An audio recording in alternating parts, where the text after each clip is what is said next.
Hello, my name is Nasho, and I'll be talking about my experiences with Frostblades.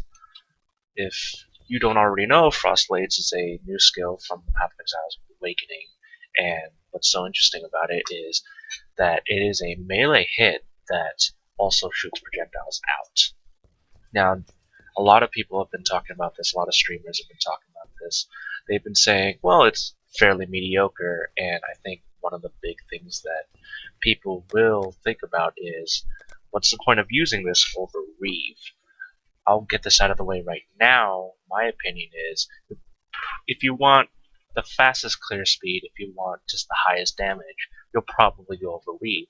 But if you want something a little more mechanically interesting, well, Frostblades has something to offer, especially if you build it correctly. Well, the way that I'm going to be building it is the chain, as you can see here. Projectiles initially auto-target, and the chain just, because of the auto-targeting, allows you to for sure hit most of the pack, if not the entire pack, if there's enough mobs in the pack. Other stuff like Pierce and Fork, they're not as optimal. Fork's projectiles do not chain. I have Fork here. I do not. And Pierce, I would say, is really bad because you have this chance of the initial projectiles hitting mobs behind the main target that are really off wide on the packs. So those projectiles will just fly off into nowhere. I will show you really quickly that the Fork projectiles do not change. Just pay attention to these projectiles as they hit. You see that there's these projectiles that come out at a 45-degree angle that don't actually auto-target, as some people may be led to believe. I'll do it one more time on a larger pack. It can hit if you have a large pack in a, I say, vertical section of the map, but that's not completely reliable depending on your map layout or just the size of the pack in general.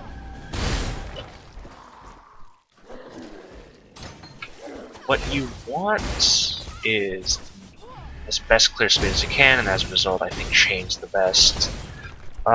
You can go without chain. You can just do a basic LMP, GMP, or not even use anything particular. But that's not really good once you get into mapping. It's fine for leveling, especially after you get multi-strike. I wouldn't level with Frostblades until after multi-strike. How may I be? But, and then once you get to mapping, again, you'd use chain. For the purposes of this character, I'm just going to be running a white 68, the lowest level map right now. And that's mostly because this character is on warbands. It's not completely done, as you could have seen from my post. It's a work in progress.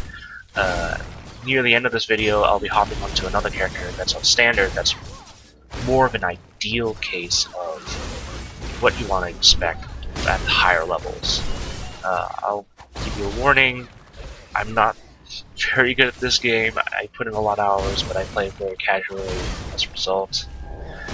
My playstyle might be a little aggressive, you might not like it. Please do not put this as a mark against Frostblades. If you've ever played something like Split Arrow Chain or Lightning Arrow Chain, this should be very reminiscent to you. The only difference is you're going to have to be pretty close to these packs, so you'll be in a more dangerous position the entire time as you play this build. However, what will save you a little bit is the inherent cold conversion physically that will allow you to freeze some, especially if you're critting. And this is why a lot of people probably thought, oh, daggers would probably be a good choice, and I agree. Right now I'm using a Bino's. You can buy them fairly early, and not a lot of people, as of the 2.0's Awakening launch, value Bino is very high. Not a lot of people value it to begin with. mostly because it doesn't have a very high damage values, and it kind of becomes pointless as soon as you want to grab Battle Pack, which I do recommend as soon as you get a dagger that is superior to Bino's, even by like 1 DPS. Well, other things that I'm considering using is Evasion Shield. This is going to be an Evasion dodge character. I don't try to grab any block if you're going to play this on hardcore. I would highly recommend it. I also run 2 cast 1 damage taking setups, one for Mortal Call and Ball Lightning Blind. The other is Tempest Shield and then Feeble, which you'll see proc fairly often. So, for those of you who rely on power charges on Assassin's Mark, and you don't like the fact that Feeble is over-cursing, well, you have the option of going power charge on crit. You'll be critting quite a bit. You'll see later on that in an ideal setup you can get to about 90% crit chance with just 4 power charges and the crit on the tree, along with a little bit on gear. So you could probably just drop Assassin's Mark altogether. Again, this is a light map, but it did clear fairly quickly.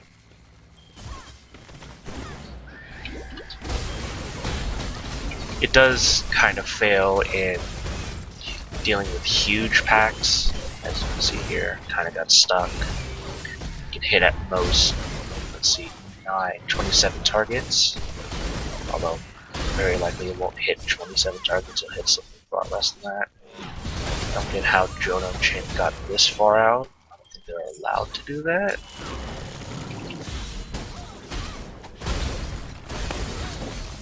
But it's fun. I enjoy this a lot.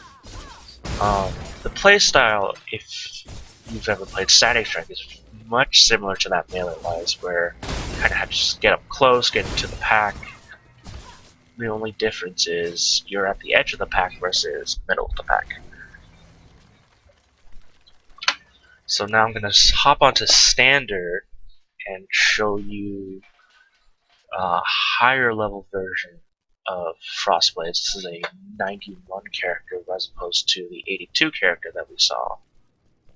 Just dump all this on this. Yes.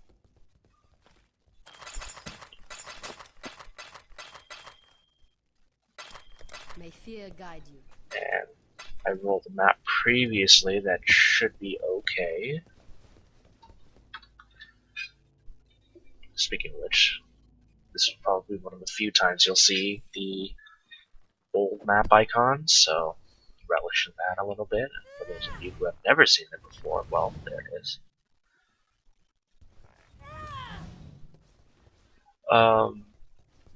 I am running with what looks to be standard gear, but this is all gathered in, I believe, Rampage is when this character was created.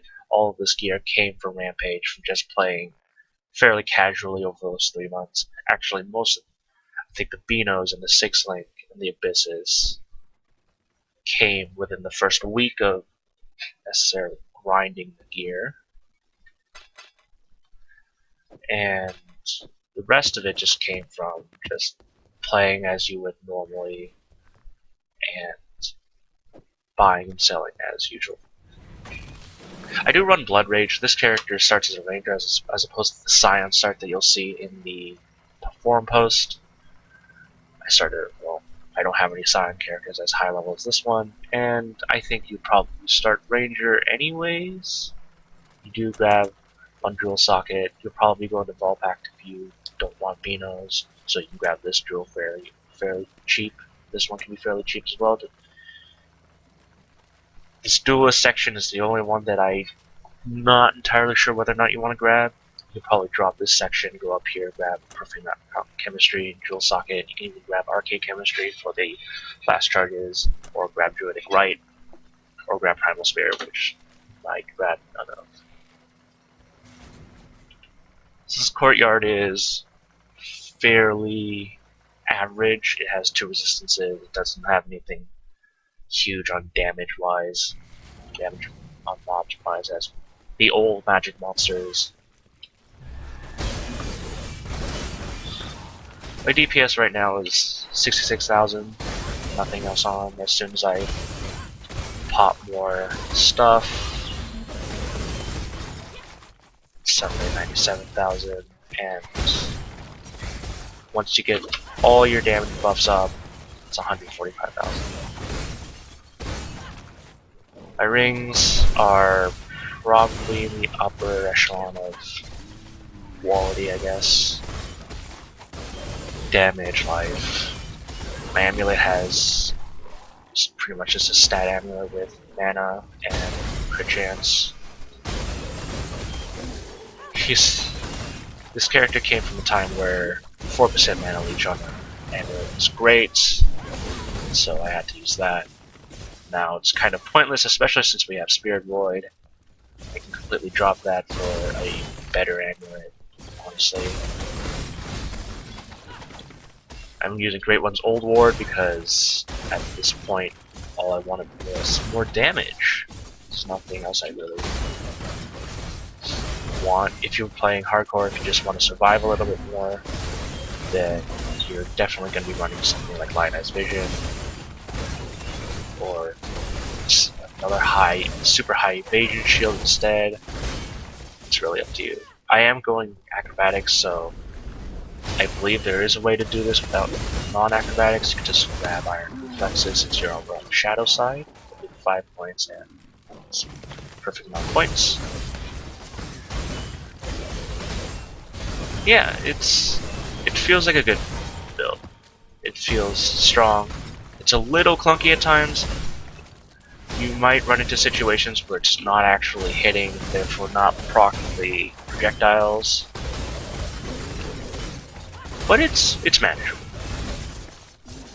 I don't think a lot of other people would like or enjoy playing this style of play as much as I do, at least. I found myself enjoying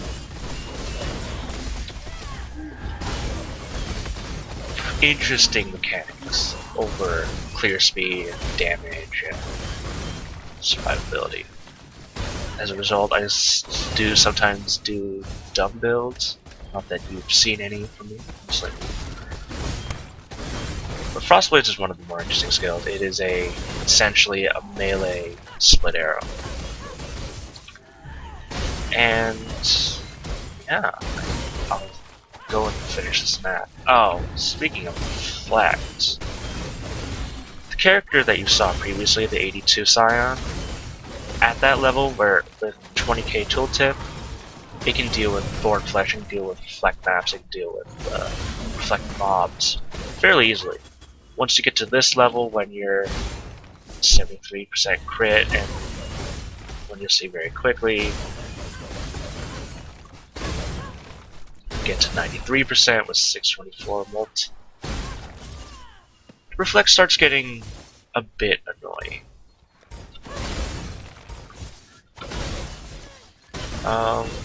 I will also link the standard gear for everybody, just to see kind of like a benchmark of where you want to be at 90. Can't guarantee you that I'll survive this fight because I'm not necessarily the best player again. Thanks to Lockstep, Rolling Blades is now an incredible movement skill. You'll also have Fortifying Blades because that's extremely powerful.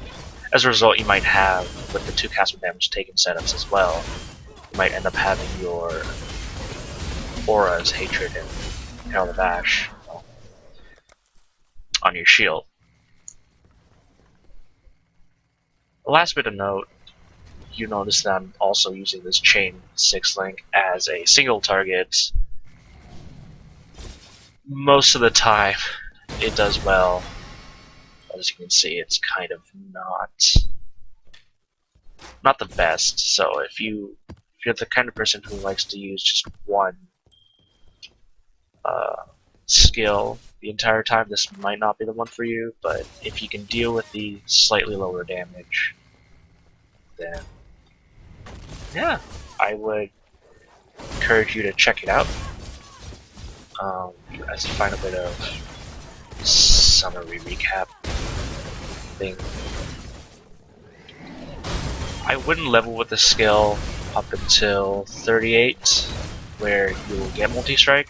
It's a little bit annoying to level with. I didn't level with it while it was still bugged, so the auto-targeting should make it a little bit better.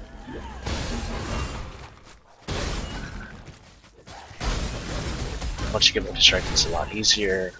Once you're able to sustain chain as well, which you can do at lower levels, but you're not going to have the damage unless you go two-hand the entire time. And then, yeah, this build really starts looking good once you get a 5 link. Unfortunately, a 4 link is just a little bit too little damage unless you have a very strong weapon. I'm really interested in someone doing a two-handed version, either crit or non-crit. You have the damage values for it. You can very much tell that you'll be doing a significant amount of damage or an insignificant amount of damage due to the Frostblade's base damage. It only climbs up to about 124%, not very high. It's particularly low for many melee skills. I think the only thing that's lower is double strike and dual strike, I want to say. Stuff like heavy strike and static strike, ice crash, they have really high base damage in comparison. So you can kind of just walk around with the same weapon for about 30 levels and probably won't feel a difference. This character, you very much feel, oh, I breathe. You very much feel when the damage drop off happens. Freeze. Well, that's good.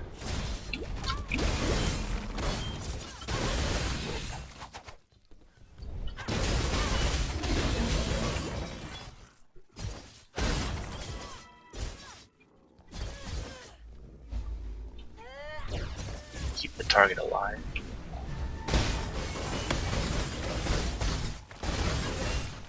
So I hope that you enjoyed listening to my thoughts. Please, in the forum post or in the comments below, say what you think of it, and so on and so forth. Thank you for watching.